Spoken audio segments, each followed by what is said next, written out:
गुरु सत्ताय नमः। गायत्री साधना क्यों? कई व्यक्ति सोचते हैं कि हमारा उद्देश्य ईश्वर प्राप्ति, आत्मदर्शन और जीवन मुक्ति है। हमें गायत्री के सूक्ष्म प्रकृति के चक्कर में पड़ने से क्या प्रयोजन है? हमें तो केवल ईश्वर आराधना करनी चाहिए। सोचने वालों को जानना चाहिए कि ब्रह्म सर्वथा निर्विकार, निर्लेप, निर्जन, निर्गुणातीत हैं। वह न किसी से प्रेम करता है न द्वेष। वह केवल दृष्टा एवं कारण रूप है। उस तक सीधी पहुँच नहीं हो सकती, क्योंकि जीव और ब्रह्मा के बीच सूक्ष्म प्रकृति एनर्जी का संघन आच्छादन है। इस आच्छादन को पार करने के लिए प्रकृति के साधनों से ही कार्य करना पड़ेगा। मन, बुद्धि, चित्त, अहंकार, कल्पना, ध्यान, सूक्ष्म शरीर, षटचक्र, इष्ट देव की ध्यान, प्रतिमा, भक्ति, भावना, उपासना, व्रत, अनुष्ठान, साधना, यह सभी तो माया निर्मित ही है। इन सभी को छोड़कर ब्रह्म प्राप्ति किस प्रकार होनी संभव है? जैसे ऊपर आकाश में पहुँचने के लिए वायुयान की आवश्यकता पड़ती है, वैसे ही ब्रह्म प्राप्ति के लिए भी प्रतिमामूलक आराधना का आश्रय लेना पड़ता है। गायत्री के आचरण में होकर पार जाने पर ही ब्रह्मा का साक्षात्कार होता है। सच तो यह है कि साक्षात्कार का अनुभव गायत्री के गर्भ में ही होता है। इससे ऊपर पहुँचने पर सूक्ष्म इंद्रियां और उनकी अनुभव शक्ति भी लुप्त हो जाती है।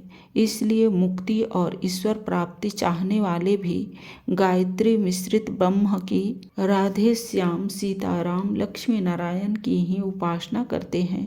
निर्विकार ब्रह्मा का सायुज्य तो तभी होगा जब ब्रह्म बहुत से एक होने की इच्छा करेगा और सब आत्माओं को समेटकर अपने में धारण कर लेगा।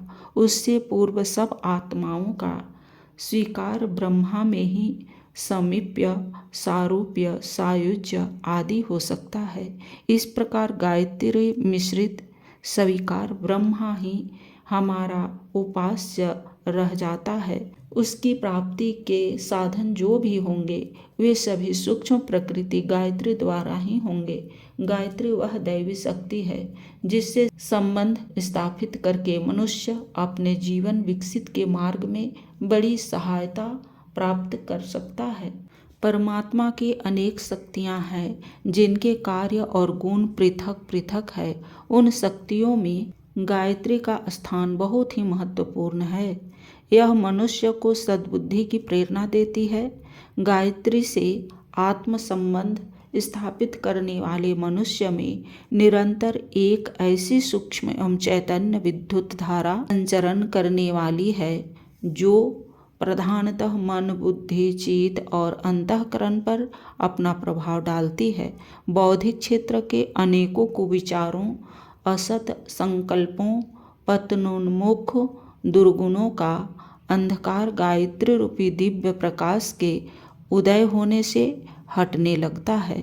यह प्रकाश जैसे जैसे तीव्र होने लगता है वैसे वैसे अंधकार का अंत भी उसी क्रम से होता जाता है।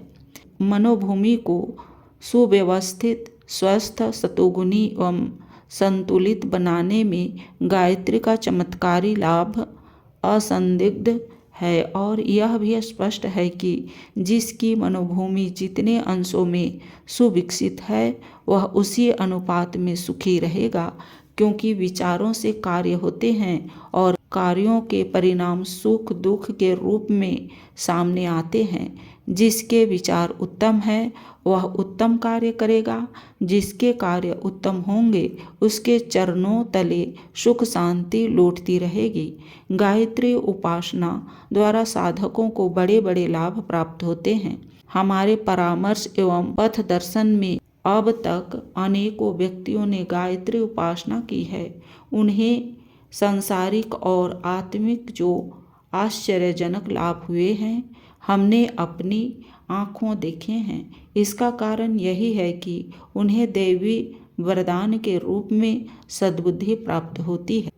और उसके प्रकाश में उन सब दुर्बलताओं, उलझनों, कठिनाइयों का हल निकल आता है जो मनुष्य को दीनहीन, दुखी, दरिद्र, चिंतातुर, कुमार्गगामी बनाती है। जैसे प्रकाश का न होना ही अंधकार है, जैसे अंधकार स्वतंत्र रूप से कोई वस्तु नहीं है, इसी प्रकार सद्ज्ञान का न होना ही दुख है। अन्यथा परमात्मा की इस पुण्य सृष्टि में दुख का एक कण भी नहीं है। परमात्मा सच्चित आनंद स्वरूप है, उसकी रचना भी वैसे ही है।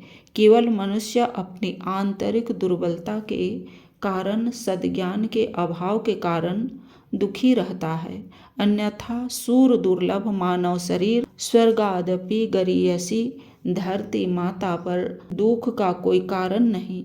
यहाँ सर्वत्र सर्वथा आनंद ही आनंद है। सद्ज्ञान की उपासना का नाम ही गायत्री उपासना है।